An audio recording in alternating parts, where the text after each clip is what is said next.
Bienvenue, bienvenue à tous pour le début de cette deuxième table ronde. Alors, ce n'est pas une table ronde, on a appelé ça des TED Talks. C'est un petit moment qu'on réserve dans les formats des tables rondes où on va avoir, en fait, on va pouvoir approfondir les sujets. Et on a souhaité donner la parole à des experts pour pouvoir justement leur donner un temps de parole un peu plus long. Alors, le programme de ces 3 jours est intense sur l'espace conférence. 19 conférences, plus de 60 intervenants. On est ravis d'entamer cette matinée sur un sujet qui n'est pas autour du café, comme vous pouvez le voir. On va être autour de la chicorée. La chicorée, c'est la grosse tendance du moment. Donc, on va en parler même à 2 reprises pendant ces 3 jours. Et ça va être l'occasion justement de voir pourquoi on a un produit qui revient au goût du jour, dans quelles conditions, pour quelles raisons, quelle valeur et quelle valeur gustative on va donner à ce produit qui est super intéressant et qui, encore une fois, n'est pas là pour se substituer au café, mais bien rentrer en complément d'une offre café à la maison ou dans les coffee shops. Donc, pour nous parler de la chicorée aujourd'hui, on a la chance vraiment d'avoir 2 experts. Et je donne tout de suite la parole à l'animatrice de cette table ronde, Laura, vas-y. Ah, ben t'attends, voilà. Je te laisse présenter ton acolyte. En fait, je suis à la fois animatrice et speakerine aujourd'hui. Enfin, j'ai des choses aussi à raconter sur la chicorée. Peut-être qu'on va se présenter chacun notre tour et dérouler quelques éléments à savoir sur la chicorée. Déjà, merci beaucoup pour l'invitation. Je suis très contente d'être ici. Ça me fait rire d'infiltrer un salon 100% dédié au café avec notre chicorée, mais c'est aussi la preuve que c'est un ingrédient, un produit qui revient sur le devant de la scène. Et en tout cas, c'est ce qu'on cherche à faire avec Guillaume, chacun de notre manière. Moi, je suis donc Lorraine Petit, je suis journaliste indépendante. J'écris pour différents médias dans l'univers de la food, comme le fooding. J'écris pour Libé. Je suis aussi animatrice sur Omnivore pour les 3 jours à venir. Si vous voulez passer sur la scène forum, j'y serai pendant 3 jours. Et j'ai sorti il y a quelques mois ce livre sur la chicorée. J'expliquerai les raisons qui m'ont fait écrire sur ce produit et mes attaches avec ce produit. À toi le micro, Guillaume. Merci pour l'invitation.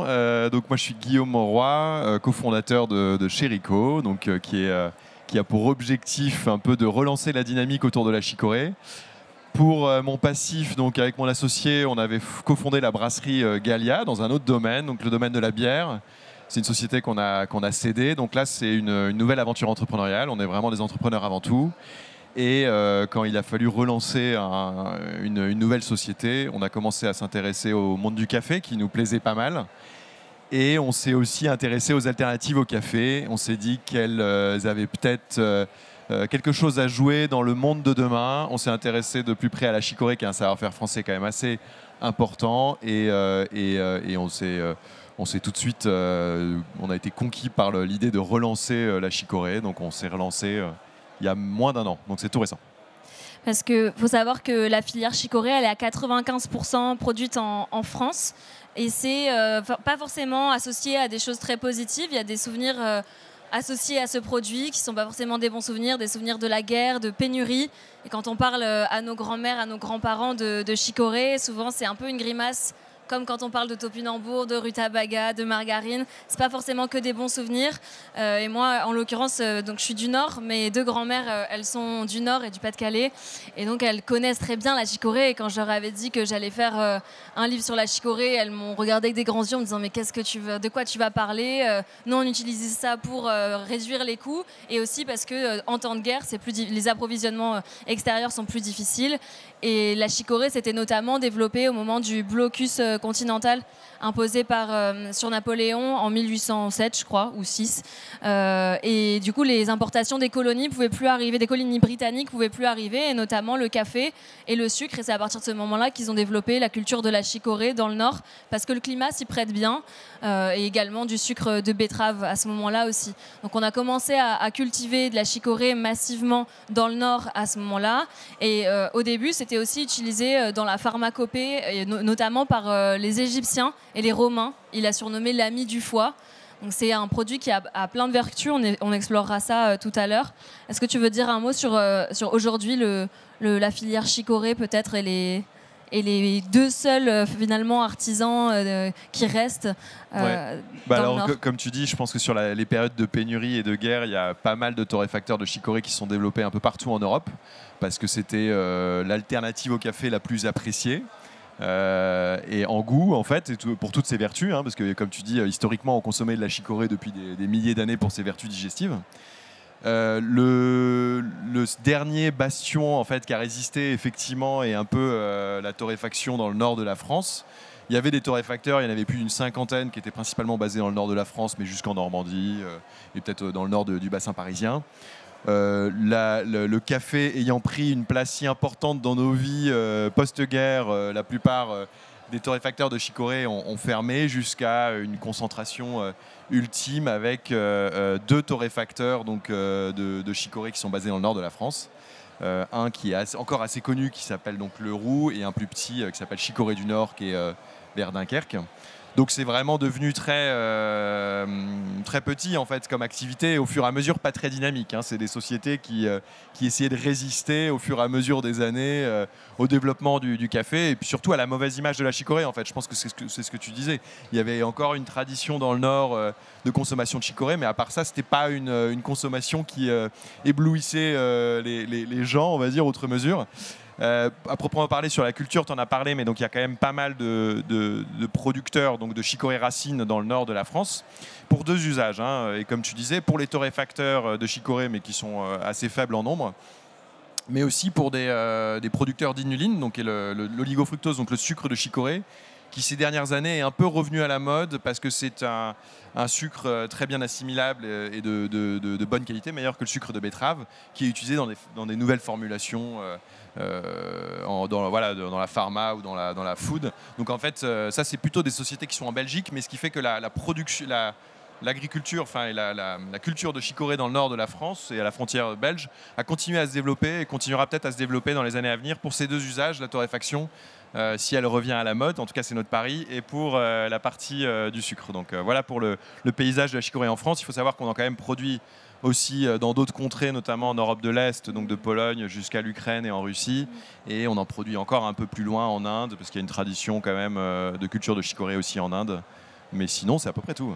D'ailleurs, on y reviendra, mais Ricoré, qui est un des gros utilisateurs de chicorée dans son mélange, donc café chicorée, importe beaucoup de chicorée indienne. Donc c'est là tout le paradoxe de la mondialisation. Juste pour revenir sur la plante qu'est la chicorée, c'est donc, je ne sais pas si vous avez en tête à quoi ça ressemble à une sorte de gros panais. En fait, c'est une grosse racine qui est cultivée donc pour sa racine et non pour ses feuilles, mais ça fait partie de la grande famille des astéracées, dans lesquelles il y a aussi le pissenlit, la barbe de capucin, même les salades chicorées, toutes ces salades frisées et amères, et les endives. Donc c'est la grande famille. Après, il y a des espèces différentes, et donc la chicorée est une espèce vraiment cultivée pour sa racine. Ensuite, il y a différentes étapes dans le processus. Il faut sécher cette racine pour lui enlever une grande partie de son eau, je ne sais pas, 75% par là, 80% de son eau, et ensuite elle est réduite en ce qu'on appelle des cossettes, qui est en fait des sortes de grosses chips de panais, pour rester dans ma métaphore de panais. Et ensuite, c'est là qu'intervient la partie torréfaction. Et là, je peux peut-être te laisser la parole sur par rapport au café, vu qu'on a aussi des torréfacteurs ici, les différences de la torréfaction de la chicorée versus du café. Alors c'est une torréfaction longue avec donc des cossettes qui ne sont pas forcément homogènes. C'est une torréfaction assez sensible parce qu'il faut faire attention à la prise de feu de la cossette. Si vous tapez feu chicorée, vous verrez que récemment il y a même encore eu des petits soucis. Et voilà, en fait, nous, naïvement, au début, on se disait ça se torréfie, donc ça se torréfie comme le grain de café. C'est un petit peu plus complexe que ça. Il y a un savoir-faire historique. Il y a plusieurs petits secrets de fabrication qui sont bien gardés jalousement par les torréfacteurs du nord de la France. Mais voilà, c'est vrai que pour le compte, il y a cette noblesse de la torréfaction qui va venir développer les arômes torréfiés et ce qui, je pense, a fait le succès de la chicorée par le passé comme substitut de café et qui peut aussi faire son succès à l'avenir, c'est qu'il y a quand même un mélange de douceur et d'amertume, finalement un tout petit peu d'amertume ramené quand même par ce cousin de l'endive, hein, parce que si on veut aller un peu plus loin, finalement l'endive est une des fleurs d'une certaine variété de racines de chicorée, hein, donc qui est arrivée bien après la racine de chicorée. D'où le nom de chicon aussi dans le Nord. Et une sucrosité donc naturelle, hein, de cette racine qui amène un peu de douceur au produit, qui en fait quelque chose entre son mélange sucré-amertume qui au palais a pu être apprécié et rappelé par certains moments le café par rapport à d'autres alternatives comme l'orge ou d'autres céréales comme ça qui avaient peut-être un peu de douceur mais pas forcément cette petite amertume, quoi. Oui, effectivement, c'est vrai qu'au niveau du goût, on y reviendra peut-être en parlant des usages, mais il y a à la fois vraiment de la puissance, le corps, la couleur forcément qui rappelle le café.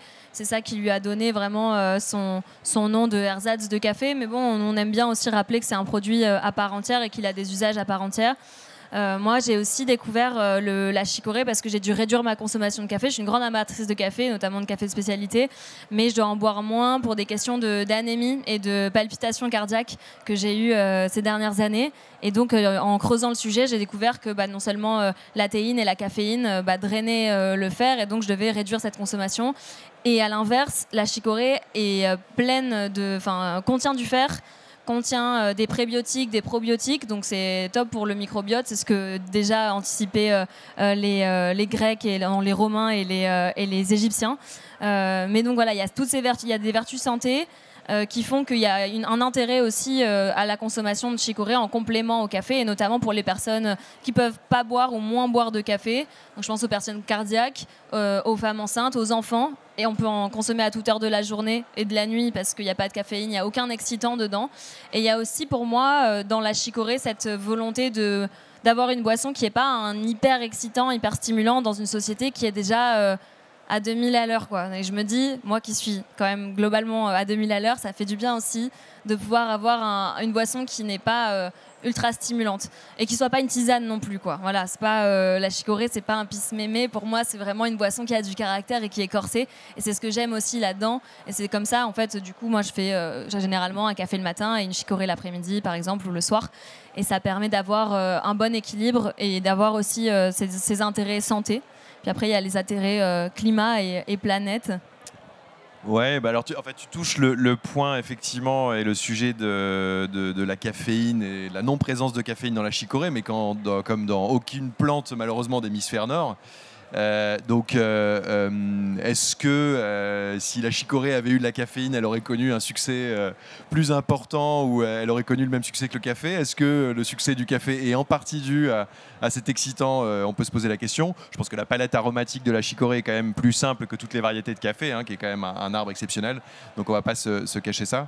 Mais donc autant faire effectivement d'une force et d'une différenciation, puisqu'on est sur une plante qui donc ne contient aucune caféine, hein, comme aucune plante dans l'hémisphère nord. Donc il faut aller attirer effectivement toutes ces vertus digestives. On peut parler un peu après de comment est-ce qu'on peut mixer ça ou comment on peut créer de l'expérience dans le coffee shop.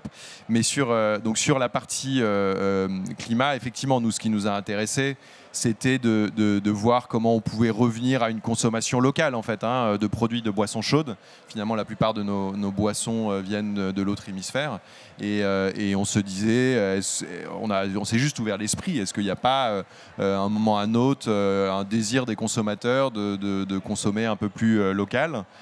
Donc c'est là on s'est réintéressé à la chicorée. Effectivement, la culture de la chicorée est une culture qui est très simple, peu énergivore, qui demande donc une belle pluviométrie, mais qu'on a bien dans le nord, et qui est même captatrice de carbone. Donc en fait, c'est une culture qui pourrait se développer à l'avenir et qui est une culture d'ailleurs peut-être en remplacement de la betterave sucrière qui connaît quelques soucis, donc qui est une culture peut-être d'avenir et sans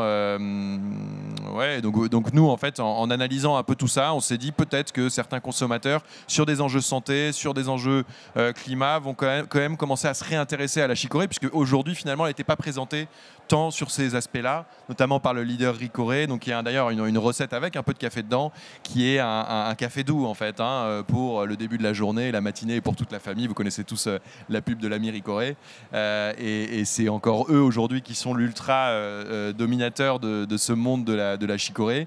Nous, l'idée, c'est de présenter la chicorée sous un nouvel aspect, avec tous ces bénéfices de santé et climat qui peuvent en faire un complément au café à un certain moment de la journée, ça on est d'accord, en décaféiné. Donc vraiment, c'est surtout sur la consommation de décaféiné, mais peut-être aussi dans des mix ou dans des recettes ou dans d'autres usages, que ce soit la cuisine ou dans des mélanges avec du café. Juste pour, avant d'enchaîner là-dessus, un chiffre que m'a donné Stéphane Catrice, qui est donc le torréfacteur de Chicorée du Nord, Chicorée Lutin, qui est le dernier torréfacteur artisanal du Nord. Il me disait que lui, il est très très impliqué sur ces questions de carbone, et il a fait le bilan carbone d'une tasse de chicorée versus une tasse de café, et c'est 10 fois moins lourd d'un point de vue carbone que le café. Donc il y a vraiment cet argument-là qui mesure. Et d'ailleurs, il essaie vraiment de pousser sa démarche très loin, avec des labels de son entreprise, RSE. Il a développé une capsule aussi de chicorée qui est biodégradable, qui est faite en cellulose de je sais plus quoi, et qui a aussi l'intérêt de s'adapter aux machines espresso et de pouvoir avoir une première porte d'entrée vers la chicorée avec une sorte d'espresso de chicorée. Quand il m'a accueilli chez lui dans son usine, il m'a servi ça. Au début, je ne savais pas que c'était de la chicorée. Je sais, mais il se moque de moi. J'arrive dans son usine de chicorée, il me fait un expresso, machine à café Nespresso. C'était scandaleux. Et évidemment, c'était en fait le produit qu'il était en train de développer avec des capsules. Je crois que vous les proposez aussi, les capsules, chez Cherico. Et je pense que ça peut être une bonne porte d'entrée vers la chicorée. Et ensuite, donc, par rapport aux usages, moi, avec le livre, j'ai voulu montrer qu'on avait... on peut la boire, évidemment, c'est un premier usage qui est évident de la chicorée. Il y a d'ailleurs plusieurs manières de préparer des boissons, et tu pourras peut-être nous dire ce que vous avez développé pour les baristas notamment, et les coffee shops qui s'en emparent de plus en plus. Et il y a aussi donc des manières de la cuisiner. Donc ça, c'est pour ça aussi que j'ai écrit ce livre aux éditions de l'Épure, qui est sorti en mars de cette année. Donc il y a 10 façons, 10 recettes pour cuisiner la chicorée, aussi bien en salé qu'en sucré. Donc par exemple, j'ai fait une tatin d'échalotes avec un caramel de chicorée. Qu'est-ce qu'il y a dedans? Gravlax de canard à la chicorée, où en fait je fais un mélange sel-sucre et grains de chicorée pour infuser et nourrir la viande de canard. Et aussi une salade avec des chicons, une vinaigrette à la chicorée, parce que donc on peut l'avoir sous forme comme ça, soluble, qui est la façon la plus facile de l'utiliser. Il y a aussi la chicorée en grains, qu'on peut infuser par exemple dans une crème pour faire une crème pâtissière, une crème anglaise, comment ça s'appelle, une crème brûlée aussi. Ça, c'est un usage dans les estaminets du Nord qui est assez classique. Et après, il y a la chicorée qu'on trouve sous forme liquide. Ça, on le trouve principalement dans les supermarchés du Nord. On le trouve moins ici et encore moins dans le Sud. Mais donc, c'est une façon très facile d'utiliser en cuisine. Ça ressemble un peu à de la sauce soja. En fait, ça en a pas le goût et pas le côté salé, mais ça en a la profondeur. Et en fait, ça vient comme un exhausteur de goût. Donc, ça n'a pas un goût particulièrement prononcé en soi, mais ça vient vraiment rehausser le reste des plats. Donc, moi, j'utilise pas mal en vinaigrette notamment pour déglacer une poêle, une sauce. Ça marche pas mal. Pour info, il y a le livre qui est disponible à la librairie sur place, et j'en ai quelques-uns aussi si vous voulez venir me voir à la fin pour parler de ce livre, donc dans cette collection de l'Épure. Je ne sais pas si vous la connaissez, mais à chaque fois on parle d'un ingrédient qui est décliné, et en fait on a, pour le lien avec le café, on a fait en même temps, on a sorti avec un auteur et chef qui s'appelle Emmanuel Perraudin un livre sur le café pour lui et un livre sur la chicorée pour moi, et on s'est échangé une recette. Donc j'ai proposé une recette au café dans son livre, et lui a proposé une recette à la chicorée dans le mien. Donc c'est pour le clin d'œil aussi, et pour montrer que c'est complémentaire pour nous et qu'il n'y a pas une vocation de la chicorée de remplacer le marché du café, qui est de toute façon beaucoup trop imposant pour les petits acteurs et les petits promoteurs de la chicorée que l'on est. Ouais, bah c'est un vrai sujet. Nous, on adore le café, donc, et on s'est mis à boire un peu plus de chicorée à certains moments de la journée. Donc, en fait, c'était ça un peu l'enjeu avec lequel on s'est lancé donc, sur Chérico, c'est de faire sortir la chicorée de son habitude du petit déjeuner telle qu'elle a été présentée pendant des années et de faire arriver son usage chez soi ou en coffee shop ou donc en restaurant, ce qui est un usage qui n'existait pas. Donc l'usage qui semble prendre pas mal, c'est effectivement l'alternative un peu au déca, donc proposer de la chicorée comme un complément au café déca. Et on aime beaucoup la proposer, nous, nativement en latte, parce que c'est ce qui fait le succès de pas mal de boissons dans les coffee shops où les gens veulent de la gourmandise. Notre chicorée latte avec du lait d'avoine hyper gourmande, ça plaît énormément. C'est très difficile de dire que le goût n'est pas consensuel et agréable avec ces petites notes de noisette. Donc c'est 100% de satisfaction quand on fait goûter ça. Après, ce qui est intéressant aussi, c'est les mélanges avec du café. Donc nous, on fait de la chicorée en instantané et en grain. Donc vous pouvez utiliser la chicorée en grain sur certaines machines percolateurs, etc. Ça va fonctionner. C'est juste que l'entretien du percolateur est un peu plus important. Donc on va essayer de trouver un moyen de perfectionner ça. Il y a une tendance qui arrive aux États-Unis qui est donc inspirée de la Louisiane et qui nous paraît hyper intéressante, qui est le Nola, donc Nouvelle-Orléans, Louisiane. C'est un mélange de café et chicorée. C'est une recette traditionnelle de Louisiane quand les Français étaient là et qu'ils ont apporté un peu de chicorée parce qu'il y avait des pénuries de café. C'est majoritairement du café, 75%, 25% de chicorée. Ça apporte un peu de sucrosité, un petit peu d'un goût un peu plantureux, mélangé avec du lait et beaucoup de sucre parce qu'on est aux États-Unis. Et ça plaît énormément, notamment la chaîne Blue Bottle, donc une chaîne de coffee shop que vous connaissez peut-être aux États-Unis, au Japon, en fait sa boisson signature et la développe de manière importante. Là encore, depuis cet été, moi j'étais à New York il y a quelques semaines, et ils en font vraiment une boisson signature qu'ils mettent en avant, surtout pour les vertus du goût. Donc en fait, on peut aussi imaginer à l'avenir des mélanges café-chicorée comme ils font traditionnellement dans le Nord depuis des années. Donc l'univers des possibles est important. À nous de développer ça ensemble avec le monde du café et de faire développer la chicorée dans les années à venir. Voilà. Je crois qu'on arrive vers la fin. Oui, merci. Lorraine, tu veux rajouter un dernier mot peut-être? Non, je voulais savoir si vous aviez peut-être des questions, des observations sur la chicorée, sur s'il y a des torréfacteurs, sur comment vous l'intégrez, est-ce que ça plaît, les premiers retours peut-être? Alors déjà, moi, je vais faire un premier retour. Moi, je trouve ça super intéressant en tant qu'ancienne barista et propriétaire de coffee shop. Je trouve ça génial de pouvoir intégrer des recettes où on va trouver une alternative au café, mais aussi des compléments comme le mocha avec le chocolat. Donc moi, j'adore cette idée. J'espère que les coffee shops vont s'emparer de cette recette. Et puis, il ne faut pas oublier aussi que ça fait partie des sujets qu'on traite sur les 3 jours. Mais on parle de pénurie de café dans les années qui arrivent, à plus ou moins long terme selon les experts. Donc, c'est définitivement un produit, en tous les cas, qui a un gros potentiel de séduction. Et avec une idée aussi marketing évidente à renouveler pour renouveler son image qui avait sans doute une image un peu vieillotte et qui, sans aucun doute, avec Chérico, j'espère, en tous les cas pour vous, c'est évident. Est-ce qu'on a une question au niveau du public sur la chicorée? Allez, on va faire un petit sondage en live là. Qui a déjà bu de la chicorée parmi vous? Pas mal, quand même. Ok, et qui va en boire définitivement après cette table ronde pour tester? Est-ce que ça vous a convaincu? Ouais. Ben voilà, écoutez, je crois que D'ailleurs, juste pour information, demain après-midi, on sera sur le stand de Slayer où le barista fera des petites recettes autour de la chicorée. On sera lundi sur le petit stand de Beans and Fire, donc pour si vous voulez nous parler. Et aussi sur le stand de Belco. Lundi à 16h, il y a une animation avec de la chicorée. Donc ce qui montre que le monde du café s'empare rapidement de la chicorée. C'est assez intéressant. Donc voilà, demain à 16h Slayer, lundi à 16h Belco ou sur le stand de Beans and Fire toute la journée. Eh bien merci et on les applaudit bien fort. Merci beaucoup.